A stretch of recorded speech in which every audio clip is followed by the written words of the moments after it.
আসসালামু আলাইকুম প্রিয় দর্শক, অন্য মঞ্চের আলোচনায় আপনাদের সকলকে আমন্ত্রণ জানাচ্ছি। সুপ্রিয় দর্শক, সাজ্জাদ কাদির স্বাগত জানাচ্ছি আমাদের চ্যানেলে। এই মুহূর্তে আপনাদের সঙ্গে কথা বলতে চাই জাতিসংঘ সহ আন্তর্জাতিক সম্প্রদায়ের বিএনপি সরকারকে লাল কার্ড, ভূ রাজনীতির নতুন খেলা। দর্শক, আপনার কাছে কোনো তথ্য উপাত্তের কোনো প্রয়োজন নেই। একটু স্বাভাবিক দৃষ্টিতে, সাধারণ দৃষ্টিতে যদি আপনি খেয়াল করেন যে বিএনপি সরকারের প্রতি আন্তর্জাতিক সম্প্রদায়ের সমর্থন এক প্রকার উঠে গেছে।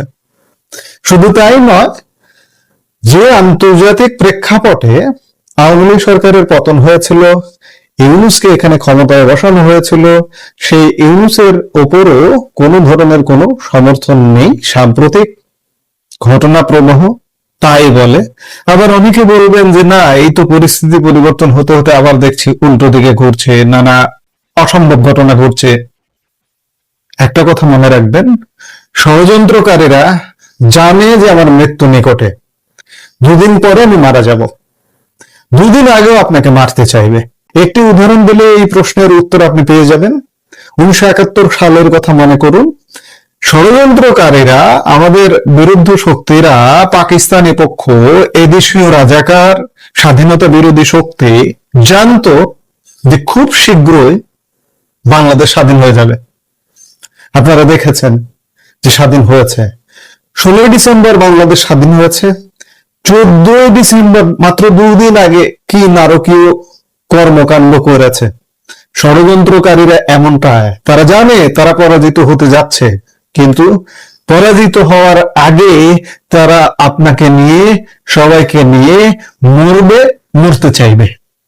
এই জন্যই বলছি যে ভূ রাজনীতির প্রেক্ষাপট আসলে পাল্টে যাচ্ছে। যেটি দেখছেন সামনে নড়াচড়া, পেছনে সম্পূর্ণ ভিন্ন ঘটনা ঘটছে, তার কয়েকটি প্রমাণ ইতিমধ্যে ঘটে গেছে। আর এই কারণেই প্রশ্ন আসছে যে বিশ্ব রাজনীতির ভূ রাজনৈতিক সমীকরণে কি কোনো নীরব ও গভীর পরিবর্তন ঘটার সংকেত মিলছে? আন্তর্জাতিক অপরাধ ট্রাইব্যুনালে চাওয়া সাক্ষীদের পরিচয় গোপন রাখার জাতিসংঘের সিদ্ধান্ত এবং জাতিসংঘ নিরাপত্তা পরিষদের একটি পর্যবেক্ষণে উঠে আসা বিস্ফোরক তথ্য, এই দুটি বিষয়ে এখন আন্তর্জাতিক পরিমণ্ডলে ব্যাপক আলোচনার জন্ম দিয়েছে। কেন জাতিসংঘের মতো বৈশ্বিক সংস্থা বিচারিক প্রক্রিয়ায় কিছু তথ্য ও সাক্ষীদের পরিচয় শেয়ার করতে অপারগতা জানালো? কেন বা আন্তর্জাতিক স্তরে একাধিক রিপোর্ট নিয়ে আলোচনা বাড়ছে?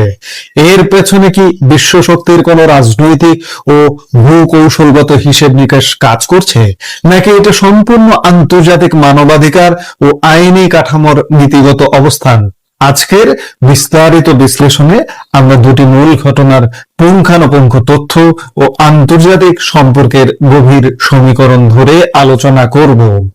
এর আগেও খন্ড খন্ড ভাবে যদিও আমরা আলোচনা করেছি, কিন্তু আজকে একটা কমপ্লিট আলাপ। ভিডিওটি শেষ পর্যন্ত দেখুন, কারণ প্রতিটি তথ্যের পেছনে লুকিয়ে আছে ভূ রাজনীতির অত্যন্ত সূক্ষ্ম বার্তা। দর্শকের সুবিধার্থে প্রথমে আসা যাক সাম্প্রতিক সময়ে একটি অত্যন্ত গুরুত্বপূর্ণ আইনি ও আন্তর্জাতিক ঘটনার দিকে। বাংলাদেশের আন্তর্জাতিক অপরাধ ট্রাইব্যুনালে বিচারিক প্রক্রিয়া চলাকালীন প্রসিকিউশন থেকে অত্যন্ত তাৎপর্যপূর্ণ একটি তথ্য সামনে আনা হয়েছে।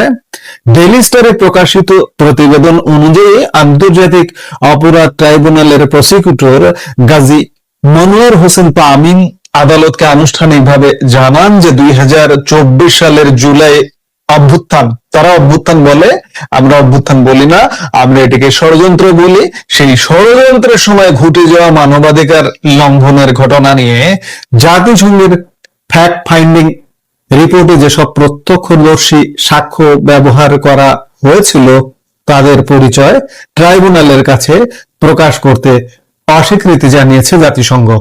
এখন প্রশ্ন ওঠে, জাতিসংঘ কেন এই তথ্য শেয়ার করেনি? প্রসিকিউশনের বক্তব্য অনুযায়ী জাতিসংঘ মানবাধিকার হাই কমিশনের কার্যালয় জানিয়েছে তাদের এই অবস্থানের মূল কারণ বাংলাদেশের 1973 সালের আন্তর্জাতিক অপরাধ ট্রাইব্যুনাল আইনে বিদ্যমান মৃত্যুদণ্ড বা ক্যাপিটাল পানিশমেন্টের বিধান। জাতিসংঘ নীতিগতভাবে বিশ্বজুড়ে যে কোনো বিচারিক প্রক্রিয়ায় মৃত্যুদণ্ডের শাস্তির বিরোধিতা করে থাকে। OHCHR পরিষ্কারভাবে উল্লেখ করেছে যে যতক্ষণ না পর্যন্ত বাংলাদেশের ট্রাইব্যুনাল আইন থেকে মৃত্যুদণ্ডের বিধান অপসারণ করা হচ্ছে, ততক্ষণ পর্যন্ত তারা তাদের প্রতিবেদনে উদ্ধৃত প্রত্যক্ষদর্শীদের পরিচয় ও সুনির্দিষ্ট তথ্য প্রদান করবে না। আদালতে বাংলাদেশ আওয়ামী লীগের সাধারণ সম্পাদক ওবায়দুল কাদের সহ অন্যান্য শীর্ষ নেতার বিরুদ্ধে বিচারিক যুক্তিতর্ক উপস্থাপনের সময় প্রসিকিউটর তামিম এই তথ্য উল্লেখ করেছিলেন এটি কয়েকদিন আগে। জাতিসংঘের এই নীতিগত অবস্থানের কারণে প্রসিকিউশনকে পরবর্তীতে ট্রাইব্যুনালে নিজেদের নিজস্ব প্রত্যক্ষদর্শীদের উপস্থাপন করে সাক্ষ্য গ্রহণ প্রক্রিয়া পরিচালনা করতে হয়েছে। প্রসিকিউটর আদালতের বাইরে গণমাধ্যমকে আরো স্পষ্ট করেন যে জাতিসংঘ সাধারণত সাক্ষীদের নিরাপত্তা নিশ্চিত করতেই পরিচয় গোপন রাখে, তবে আন্তর্জাতিক আইনি কাঠামো ও জাতিসংঘের সার্বজনীন নীতিমালার স্থান থেকে এই শর্ত যুক্ত করা হয়েছে যে মৃত্যুদণ্ডযোগ্য অপরাধের বিচারে সরাসরি সাক্ষীর পরিচয় হস্তান্তর তাদের বিশ্বজনীন সনদের পরিপন্থী। আইনি এই জটিলতার পাশাপাশি রাজনৈতিক ও আন্তর্জাতিক বিশ্লেষকদের নজর কাড়ছে বৈশ্বিক পরাশক্তিগুলোর নীরব ও কৌশলগত চালকগুলোর দিকে। আন্তর্জাতিক বিশ্লেষণে বিভিন্ন গণমাধ্যম ও আন্তর্জাতিক সাময়িকীতে আলোচনা চলছে পশ্চিমা বিশ্ব, বিশেষ করে আমেরিকা এবং জাতিসংঘ সহ অন্যান্য প্রধান শক্তিগুলোর নীতিগত অবস্থানের কোনো রূপান্তর ঘটছে কিনা। আন্তর্জাতিক পর্যবেক্ষক মহল মনে করে, প্রথমত আন্তর্জাতিক মানের মানবাধিকার সুরক্ষা ও মৃত্যুদণ্ড রহিতকরণের মতো বিষয়গুলোতে জাতিসংঘ যখন কড়া অবস্থান নেয়, তখন তা শুধু আইনি প্রক্রিয়ার মধ্যেই সীমাবদ্ধ থাকে না, এর একটি সুদূর প্রসারী কূটনৈতিক প্রভাবও থাকে। দ্বিতীয় গুরুত্বপূর্ণ ক্ষেত্রটি হলো আন্তর্জাতিক নিরাপত্তা ও গোয়েন্দা পর্যালোচনার জায়গা। জাতিসংঘ নিরাপত্তা পরিষদ এবং বিশ্ব নিরাপত্তা সংস্থাগুলোর প্রতিবেদনে যখন দক্ষিণ এশিয়ায় আন্তর্জাতিক উগ্রবাদী বা জঙ্গি গোষ্ঠীগুলোর তৎপরতা ও আস্তানা গড়ার মতো বিষয় স্পর্শ করা হয়, তখন পুরো অঞ্চলের সার্বিক নিরাপত্তা কাঠামোর সমীকরণ বদলে যায়।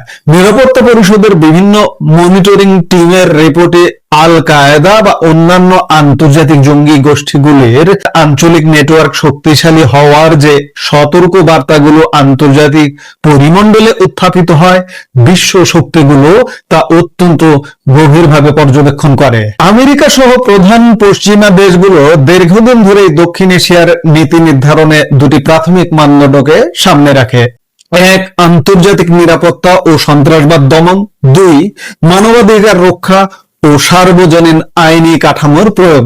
যখন আন্তর্জাতিক আইনি বিচারে জাতিসংঘের আইনি বাধা সৃষ্টি হয় বা আঞ্চলিক নিরাপত্তার বিষয়ে আন্তর্জাতিক রিপোর্টে বিভিন্ন ঝুঁকি চিহ্নিত করা হয়, তখন তা কেবল অভ্যন্তরীণ রাজনীতির বিষয় থাকে না, বরং এটি আন্তর্জাতিক কূটনৈতিক সমর্থনের ক্ষেত্রে একটি সংবেদনশীল বার্তা তৈরি করে। বাংলাদেশ ও ভারতের দর্শকদের জন্য এই ঘটনার প্রভাব বোঝা অত্যন্ত জরুরি। প্রথমত, ভারতের দৃষ্টিকোণ থেকে নয়াদিল্লি সর্বদা তার প্রতিবেশে কৌশলগত স্থিতিশীলতা ও নিরাপত্তার বিষয়ে অত্যন্ত সচেতন। দক্ষিণ এশিয়া অঞ্চলের সীমান্ত নিরাপত্তা ও আন্তর্জাতিক উগ্রবাদের যে কোনো ধরনের উত্থান ভারত অত্যন্ত গুরুত্বের সাথে দেখে। জাতিসংঘ বা আন্তর্জাতিক নিরাপত্তা সংস্থার রিপোর্টে যখন আঞ্চলিক নিরাপত্তার ঝুঁকি কিংবা উগ্রবাদী শক্তির তৎপরতার কথা উঠে আসে, তখন ভারতের নীতি নির্ধারকদের কৌশলগত চিন্তায় সেটি বড় একটি ফ্যাক্টর হয়ে দাঁড়ায়। দ্বিতীয়ত, বাংলাদেশের আন্তর্জাতিক অবস্থান। আন্তর্জাতিক অপরাধ ট্রাইব্যুনালে জাতিসংঘের সরাসরি সহযোগিতা না পাওয়া এবং আইনি বাধ্যবাধকতার কারণে জাতিসংঘের তথ্য না পাওয়া প্রসিকিউশনের জন্য যেমন একটি চ্যালেঞ্জ, তেমনি এটি আন্তর্জাতিক গ্রহণযোগ্যতার উপরও একটি মনস্তাত্ত্বিক প্রভাব ফেলে। বিশ্ব সম্প্রদায় এবং আমেরিকা কি তবে সরাসরি কোনো দূরত্ব বজায় রাখছে, নাকি এটি আন্তর্জাতিক নীতির একটি কঠোর প্রাতিষ্ঠানিক রূপ? বিশ্লেষকরা বলছেন বিশ্ব শক্তিগুলো কখনোই হুট করে সম্পর্ক ছিন্ন করে না, বরং তারা আন্তর্জাতিক আইনি নিয়ম, জাতিসংঘ সনদ এবং নিরাপত্তার মানদণ্ডকে হাতিয়ার করে নিজেদের নীতিগত ও কৌশলগত অবস্থান স্পষ্ট করে। জাতিসংঘের এই ধরনের কড়া আইনি শর্ত প্রয়োগ এবং আন্তর্জাতিক গোয়েন্দা দলগুলোর নিরাপত্তা পর্যালোচনা মূলত এটি ইঙ্গিত করে যে বৈশ্বিক পরাশক্তিগুলো দক্ষিণ এশিয়ার পরিস্থিতি পর্যবেক্ষণ করার ক্ষেত্রে আন্তর্জাতিক নিয়ম ও নিরাপত্তার বিষয়টিকে শীর্ষে রাখছে। তাহলে পুরো সমীকরণটি শেষ পর্যন্ত কি দাঁড়াচ্ছে? একদিকে বাংলাদেশের আন্তর্জাতিক অপরাধ ট্রাইব্যুনালে মৃত্যুদণ্ডের আইনি ধারা না সরানো পর্যন্ত জাতিসংঘের সরাসরি প্রত্যক্ষদর্শীদের তথ্য না দেওয়ার নীতিগত অবস্থান, অন্যদিকে বৈশ্বিক নিরাপত্তার প্রেক্ষাপটে জাতিসংঘের নিরাপত্তা পরিষদের রিপোর্ট কেন্দ্রিক ভূ রাজনৈতিক পর্যবেক্ষণ, সব মিলিয়ে বাংলাদেশ ও পুরো অঞ্চলের ভবিষ্যৎ কূটনৈতিক ও আইনি চালচিত্রের ওপর যে সুদূর প্রসারী প্রভাব পড়তে যাচ্ছে এ বিষয়ে কোনো সন্দেহ নেই। এর ফলে বিএনপি সরকার, যাদের উপর এক প্রকার প্রচ্ছন্ন সমর্থন ছিল বলে বলা হয় বিশ্ব শক্তির, এবং পূর্ববর্তী ইউনূস সরকারের ধারাবাহিক সরকার বিএনপি সরকার, ইউনূসেরই একটা জাস্ট ইউনূসের যে লোকগুলো ছিল পরিষদে, সেগুলো পাল্টে বিএনপি দলীয় রাজনৈতিক লোকজন এখন বসেছে এবং দেশ চালাচ্ছে। বিশ্ব শক্তি এখান থেকে পিছিয়ে সরে গেছে নানা কারণে। এই পিছিয়ে সরাটা শেষ পর্যন্ত এই সরকারকে কোথায় নিয়ে দাঁড় করায় সেটি এখন দেখার বিষয়। আমরা নিশ্চয়ই দেখব। এই মুহূর্তে ভিডিও থেকে বিদায় নিতে চাইছি। দেখা হবে পরবর্তী ভিডিওতে। সে পর্যন্ত ভালো থাকুন, সুস্থ থাকুন। আমাদের ভিডিওগুলো নিয়মিত পেতে সাবস্ক্রাইব করুন সাজ্জাদ কাদির ইউটিউব চ্যানেল এবং লাইক, কমেন্ট, শেয়ার করে সাথে থাকুন। আসসালামু আলাইকুম রহমতুল্লাহি ওয়া বারাকাতুহু। সম্মানিত দর্শক, অবস্থা দৃষ্টি মনে হচ্ছে বাংলাদেশের যে পররাষ্ট্র নীতি এবং বিভিন্ন দেশের সঙ্গে যে কূটনৈতিক সম্পর্কের একটা সহজাত প্রক্রিয়া রয়েছে, এটি ক্রমশ জটিল থেকে জটিলতর হয়ে যাচ্ছে। কিছু কিছু ক্ষেত্রে পরিস্থিতি এমন পর্যায়ে চলে গেছে যে এখান থেকে ইউটার্ন নেওয়া, রিটার্ন করা বা সম্পর্কটা পুনঃস্থাপন করা, এটি আপাত দৃষ্টিতে মনে হচ্ছে অসম্ভব। ইউনূস জামানাতে মূলত বাংলাদেশের যে পররাষ্ট্র নীতি, এটি ছিল আমেরিকামুখী। যারা ক্ষমতায় ছিলেন, ধরে নেওয়া হতো তারা সবাই আমেরিকার দোসর, আমেরিকার দালাল, আমেরিকার পোষ্য, এবং আমেরিকা অন্তত 20, 30, 25 মানে গত 30 বছর থেকে শুরু করে 3 বছর বা 2 বছর ধরে কন্টিনিউয়াসলি যাদেরকে লালন করেছে, পালন করেছে, বর্ধন করেছে, পরিচর্যা করেছে, তাদেরকে ইউনূস সাহেবের মাধ্যমে রাষ্ট্রীয় বিভিন্ন পদ পদবিতে তারা বসিয়েছিল। কিন্তু ব্যাপারটা হলো কি, 18 কোটি দেশের মানুষ প্লাস শেখ হাসিনার জমানাতে তৈরি হওয়া কিছু সমস্যা এবং শেখ হাসিনা চলে যাওয়ার পরে একটা ভারসাম্যহীন সমাজ ব্যবস্থা, রাষ্ট্র ব্যবস্থা, রাজনীতি, সব মিলিয়ে বাংলাদেশের যারা তথাকথিত হামিদ কারজাই হয়েছিলেন, তাদের জন্য হিমালয়ের মতো সমস্যা একের পর এক আসতে থাকে। অল্প কয়েকটি ক্ষেত্রে, যেমন ধরুন দ্রব্যমূল্য, মূল্যস্ফীতি, ব্যাংকিং সেক্টর, এই জিনিসগুলোতে মোটামুটি সরকার সফল হয়েছিল। কিন্তু এই অল্প সময়ের মধ্যে, অর্থাৎ 18 মাসের মধ্যে সরকার পরিচালনা করতে গিয়ে, ভর্তুকি দিয়ে, দুর্নীতি করতে গিয়ে, তারপর সরকার পরিচালনার যে ব্যয়, সেই ব্যয় বাড়াতে গিয়ে তারা প্রায় $10 বিলিয়ন বৈদেশিক সাহায্য গ্রহণ করেছে। বাংলাদেশি টাকায় কম করে হলে ধরুন 1,30,000 কোটি টাকা।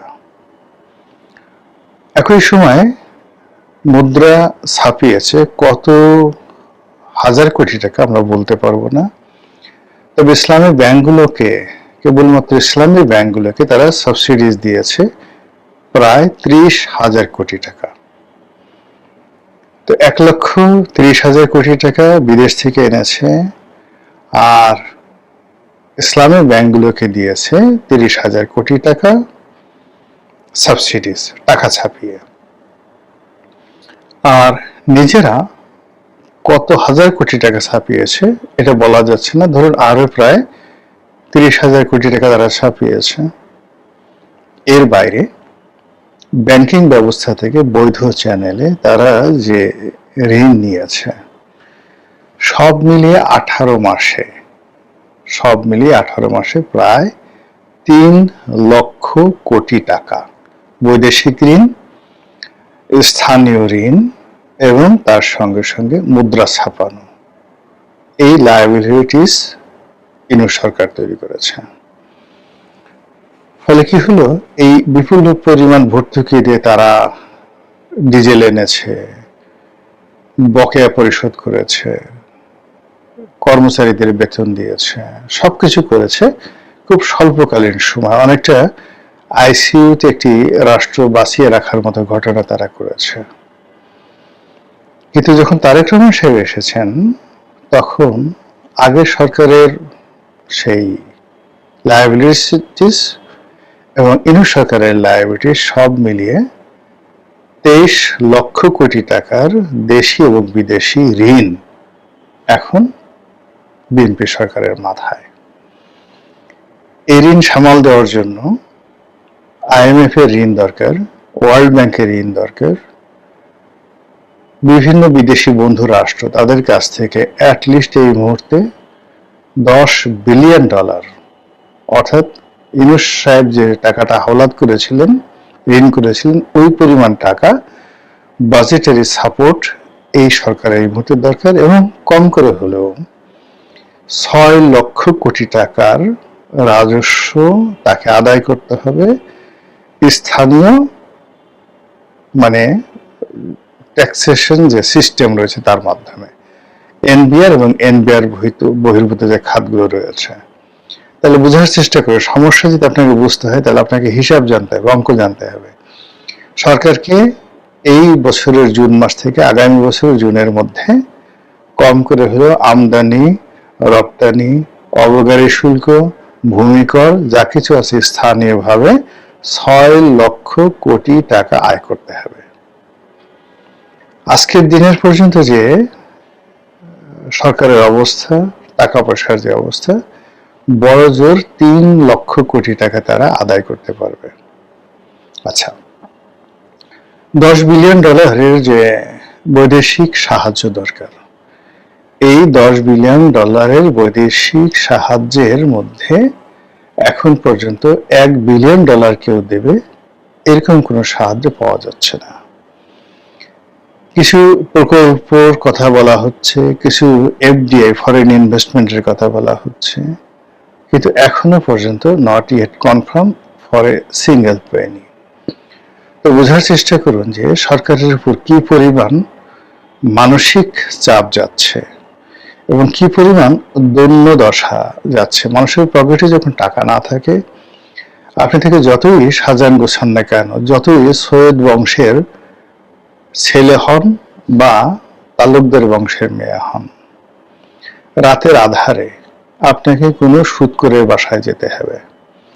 এমনকি সেই নিষিদ্ধ পল্লীর যে সর্দারনি, তারাও একসময় সুদে টাকা বিনিয়োগ করতো বিভিন্ন জেলা শহরে, 70-এর দশকে, 60-এর দশকে, কিংবা আরো হাজার হাজার বছরের পুরনো ইতিহাসে অনেক বড় বড় জমিদার এই ধরনের সর্দারনির কাছে যেতেন রাতের আধারে টাকা হাওলাতের জন্য।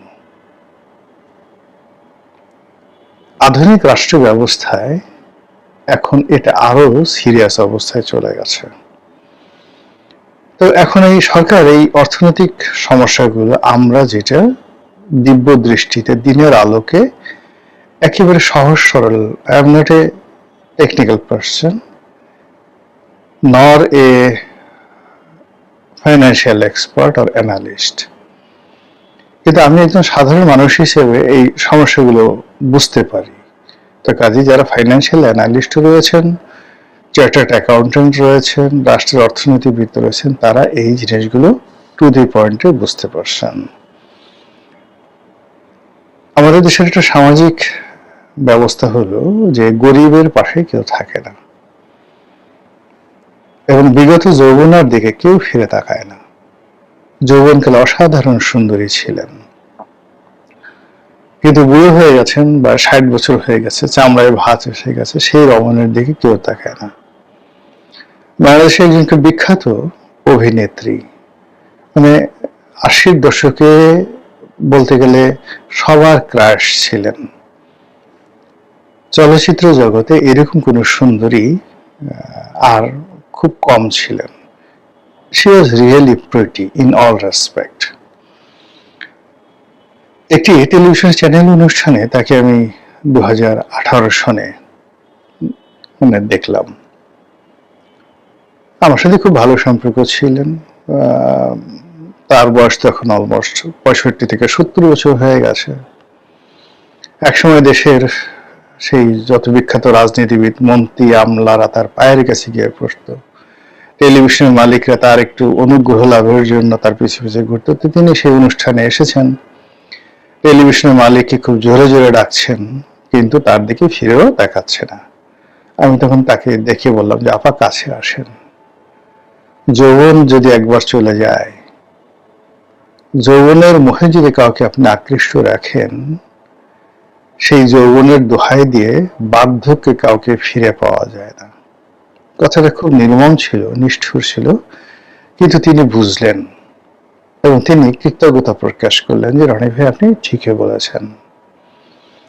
কথাটা বললাম এই কারণে যে বাংলাদেশের অর্থ ব্যবস্থা, বাংলাদেশের সম্পদ, বাংলাদেশ থেকে কি লুটপাট করা যাবে, এই ব্যাপারে আমেরিকার যে একটা টার্গেট ছিল, সেই টার্গেটে ইউনূসের জামানাতে তারা যতটুকু পারছে সেটা নিয়ে নিয়েছে। নিয়ে নেওয়ার পরে নাও ইটস এ বার্ডেন। সেই বার্ডেনদেরকে তারা ছেড়ে দিয়েছে। ছেড়ে দেওয়ার ফলে সেই ডিপ স্টেটের যারা লোকজন তছনছ হয়ে গেছে এবং বিনিময়ে নতুন একটা সরকার আমরা পেয়েছি। এই সরকারের মধ্যে ডিপ স্টেটের কয়েকজন আছে, ডিপ স্টেটের যারা বিভিন্ন এজেন্ট রয়েছেন, তাদের আত্মীয় স্বজন এই সরকারে আছে, বন্ধু বান্ধব আছে এই সরকারে, এবং ডিপ স্টেটের কিছু লোকের সঙ্গে সরকার সম্পর্ক ভালো রাখছে এই কারণে যে স্বয়ং তারেক রহমান এবং বিএনপি তাদের সঙ্গে আমেরিকার সম্পর্ক কোনো কালে রাষ্ট্রীয় পর্যায়ে ভালো ছিল না, গত সেই 2001 থেকে আজ অবধি গত 25 বছর ধরে। কানাডার সঙ্গে তাদের ভালো সম্পর্ক ছিল না। এই অবস্থাতে এই আমেরিকার যারা দালাল, তাদের অনেকের হাত ধরে আমেরিকার সাথে একটা সম্পর্ক স্থাপন করার জন্য সরকার রীতিমতো হন্য হয়ে ঘুরছিল, এবং তারা এই তথাকথিত আমেরিকার যারা দালাল, এই দালালদের পিছনে অর্থ বিনিয়োগ করেছে, তাদের কে বিভিন্ন জায়গাতে প্রোভাইড করেছে, সরকারের স্থান দিয়েছে, পার্লামেন্টের স্থান দিয়েছে, মন্ত্রী পরিষদের স্থান দিয়েছে, কিন্তু গত 6 মাসে একটি যাকে বলা হয় টিকটিকির ডিমও তারা প্রসব করতে পারেনি সরকারের জন্য। অবস্থা দৃষ্টি মনে হচ্ছে যে আমেরিকার সঙ্গে যে সম্পর্কের কারণে ভারতের সাথে দূরত্ব সৃষ্টি হয়েছে, যে সম্পর্কের কারণে চীনের সঙ্গে দূরত্ব সৃষ্টি হয়েছে, সেই সম্পর্কটা এখন আর কোনো কাজে আসছে না। বরং যেটি হয়েছে সেটি হলো তারা সেই আবার 2001, 2002, 2003-এ ফিরে গেছে আমেরিকা। ফিরে গিয়ে তারা যে কাজটি করছে সেটি হলো শেখ হাসিনা জামানার শেষ দিকে যেভাবে বাংলাদেশের বিষয় সরাসরি হ্যান্ডেল করার জন্য আমেরিকার central command, Pacific command, Indo Pacific command এবং বে অফ বেঙ্গল নামে তারা যে নতুন প্রকল্প চালু করেছে, এই প্রকল্পে তারা যেভাবে সরাসরি বাংলাদেশের বিষয়টি হ্যান্ডেল করতে চেয়েছিল, সেই জায়গা থেকে তারা ফিরে গেছে। মধ্যপ্রাচ্যের সমস্যা, ইউক্রেনের সমস্যা এবং নিজ দেশে ডোনাল্ড ট্রাম্পের যে সমস্যা, সেই সমস্যার কারণে বাংলাদেশে নতুন করে ফ্রন্ট খোলা বা এই মুহূর্তে বার্মা একটাকে এগিয়ে নিয়ে যাওয়া, এটা আসলে আমেরিকার ইকোনমি, আমেরিকার মিলিটারি পলিসি এবং আমেরিকার যে ডিপ্লোম্যাটিক কোর রয়েছে, সেই ডিপ্লোম্যাটিক কোরের যে এনার্জি, সেই ফুয়েল সিস্টেমটা এখন আর কাজ করছে না। ফলে তারা এখানে তাদের পুরনো মিত্র মোসাদ মানে ইসরায়েল, তাদের পুরনো মিত্র ভারত মানে দিল্লি মানে তাদের উপর আবার নতুন করে নির্ভর করা শুরু করেছে। এবং এর প্রেক্ষিতে ডোনাল্ড ট্রাম্পের ঘনিষ্ঠ বন্ধু মিস্টার সার্জিও গোর সম্প্রতি বাংলাদেশ সফর করেছেন, তারপর সেখানে ফিরে গেছেন। তিনি বাংলাদেশে এসে একেবারে সমস্ত কূটনৈতিক রীতি ভঙ্গ করে বাংলাদেশে নিযুক্ত রাষ্ট্রদূত মিস্টার দীনেশ ত্রিবেদী, ভারতের রাষ্ট্রদূত, তার সঙ্গে দেখা করেছেন। আবার দীনেশ ত্রিবেদী এবং সার্জিও গোর কন্টেম্পোরারি প্রায় একই সময় তারা দিল্লি সফর করেছেন এবং সেখানে নরেন্দ্র মোদীর সঙ্গে এই বিষয়টা নিয়ে খোলামেলা আলাপ আলোচনা হয়েছে। এবং সেই আলোচনার প্রেক্ষিতে জনাব তারেক রহমান সাহেবের ভারতে যাওয়ার একটা আলাপ আলোচনা চলছিল, যেটা এখনো বন্ধ হয়নি। আজকে আমি 18 তারিখে এই ভিডিওটি করছি। বলা হচ্ছে যে তিনি 24 তারিখে যেতে পারেন, এখনো পর্যন্ত যেটার সম্ভাবনা রয়েছে। এক পক্ষ চাচ্ছে তারেক রহমান সাহেব না যাক, আর এক পক্ষ চাচ্ছে তারেক রহমান সাহেব যাক। শেষ পর্যন্ত কি হবে জানি না। একবার তিনি যে হোটেলে বুকিং করেছিলেন সেখানে শোনা কথা, সেই বুকিং ক্যান্সেল করে দেওয়া হয়েছে। আবার সেখানে হোটেলে নতুন করে রুম বুকিং দেওয়ার জন্য সেই দূতাবাসগুলোর পক্ষ থেকে, বাংলাদেশ দূতাবাস আছে, সেই দূতাবাসের পক্ষ থেকে নতুন করে সেই হোটেলগুলোর সাথে যোগাযোগ করা হয়েছে। সবই অনুমান নির্ভর কথা, বিভিন্ন বাতাসে ঘুরে বেড়াচ্ছে। এবং এদিকে দিল্লির যারা দাদাবাবু রয়েছেন, তারপর কলকাতার দাদাবাবু রয়েছেন, তারা তো তারেক রহমান সাহেবকে, বিএনপিকে গালাগাল করে একেবারে মানে রীতিমতো যা মুখে আসে তাই বলছে। কাঁচামরিচ দেবো না, তারপর ডাল দেবো না, এরপর আমরা যদি ডিজেল না দেই, বন্ধ করে দেই, খাবে কি, চলবে কি, ইত্যাদি ইত্যাদি। এত বড় সাহস, ভারতকে অপমান করো, নানা রকম কথাবার্তা তারা কিন্তু বলে যাচ্ছেন, উত্তেজিত হয়ে যাচ্ছেন। এখন ঘটনা হলো কি, মানে এই যে ভারতে তো আমাদের যেতেই হবে টুডে অর টুমরো, ভারতের সাথে সম্পর্ক আমাদের রাখতেই হবে টুডে অর টুমরো, যে কোনো ফর্মে, রাষ্ট্রীয়ভাবে। কিন্তু সম্পর্কটি একটি নষ্ট হয়ে গেলে সেই সম্পর্কটি আর হয় না। আওয়ামী লীগের সময় 96 থেকে 2001 এই সময়ের মধ্যে একবার সম্পর্ক নষ্ট হয়ে গিয়েছিল। শেখ হাসিনার সঙ্গে তার মাসুল শেখ হাসিনাকে দিতে হয়েছিল। আবার 2001 থেকে 2006 পর্যন্ত বিএনপির সঙ্গে, বিএনপি কি আসলে আওয়ামী লীগের পরিবর্তে ভারত ক্ষমতা এনেছিল। কিন্তু ঠিক এইবার তারেক রহমান সাহেব যে কাজগুলো করছেন বা তার সরকার যে কাজগুলো করছেন, হুবহু ঠিক সেম ভুলটি 2001 সনেও বিএনপি করেছিল। ফলে কি হলো, ওই সময়টাতে ভারত বিরোধী যে চক্রটি, তারপরে বিভিন্ন জঙ্গিবাদ, তারপরে ভারতীয় যে বিচ্ছিন্নতাবাদী গ্রুপ, তাদেরকে বাংলাদেশে প্রমোট করা, এই জিনিসগুলো এমন একটা পর্যায়ে চলে আসছিল যে বিএনপি সম্পর্কে ভারত ধৈর্য হারিয়ে ফেলেছিল, বিশ্বাস হারিয়ে ফেলেছিল।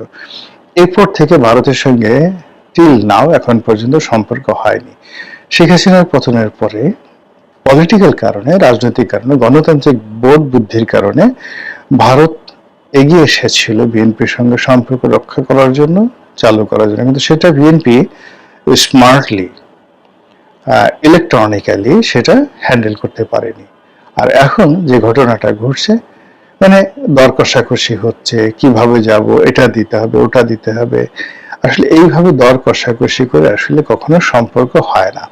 ফলে এখন তারেক রহমান সাহেব গেলেও কি হবে, না গেলেও কি হবে, এটা আমরা এখন বলতে পারছি না। বরং যেটি হচ্ছে যে এখন উনি যদি যানও, 24 তারিখে যান, যে সম্মান তিনি বেজিং এ পেয়েছেন, যে সম্মান তিনি দিল্লিতে পেয়েছেন, কুয়ালালামপুরে পেয়েছেন, এই সম্মান দিল্লিতে প্রশ্নই আসে না। বরং সেখানে গেলে এমন কিছু অপ্রীতিকর ঘটনা, এমন কিছু দৃষ্টিকটু ঘটনার আশঙ্কা আমরা করছি। সেই ঘটনা ঘটার পর তারেক রহমান সাহেব যদি বাংলাদেশে আসেন, আসার পর তার যারা প্রতিপক্ষ, তারা এমন ভাবে বগল বাজাবেন, এমনভাবে নেতিবাচক কথাবার্তা বলবেন, সেটি বিএনপির জন্য একটা বিরাট দায় সৃষ্টি হবে। তো কাজেই এই যে আমেরিকার নির্ভর করা, চীনের নির্ভর করা, ভারতের নির্ভর করা, এই নির্ভরশীল রাজনীতি যে কোনো একটি রাজনৈতিক দলের জন্য একটা বুমেরাং। যতটা সম্ভব নিজ দেশের জনগণ এবং নিজের কর্মের প্রতি বিশ্বাস এবং আস্থা রেখে নিজস্ব যোগ্যতা অনুযায়ী যখন একটি দল বা ব্যক্তি কাজ করতে পারে, তাহলে তার সীমিত পরিসরে সীমিত অর্থ দিয়েও একটি রাষ্ট্র সারা দুনিয়াকে তাক লাগিয়ে দিতে পারে। এই মুহূর্তে পৃথিবীতে অন্তত পক্ষে 50টি রাষ্ট্র রয়েছে, যেই 50টি রাষ্ট্র ইউরোপ এবং আমেরিকাকে, আঞ্চলিক শক্তিগুলোকে চ্যালেঞ্জ জানিয়ে তারা কিন্তু সগর্বে মাথা উঁচু করে দাঁড়িয়ে আছে। আমরা যদি সেই যোগ্যতা অর্জন করতে পারি, আমরাও সবার সাথে সুসম্পর্ক রেখে, মর্যাদাপূর্ণ সম্পর্ক রেখে হয়তো সেখানে যেতে পারবো। কিন্তু এখন দিল্লি এবং আমেরিকার যে চক্রের মধ্যে আমরা পড়ে গেছি, এই চক্র থেকে বের হওয়া, এই চক্রের মধ্যে টিকে থাকাই তাই হলো এখন আমাদের জন্য সবচেয়ে বড় জিহাদ বা জিহাদে কুল্লি। আল্লাহ আমাদের সবাইকে হেদায়েত দান করুন এবং হেফাজত করুন। আসসালামু আলাইকুম ওয়া রাহমাতুল্লাহি ওয়া বারাকাতুহু।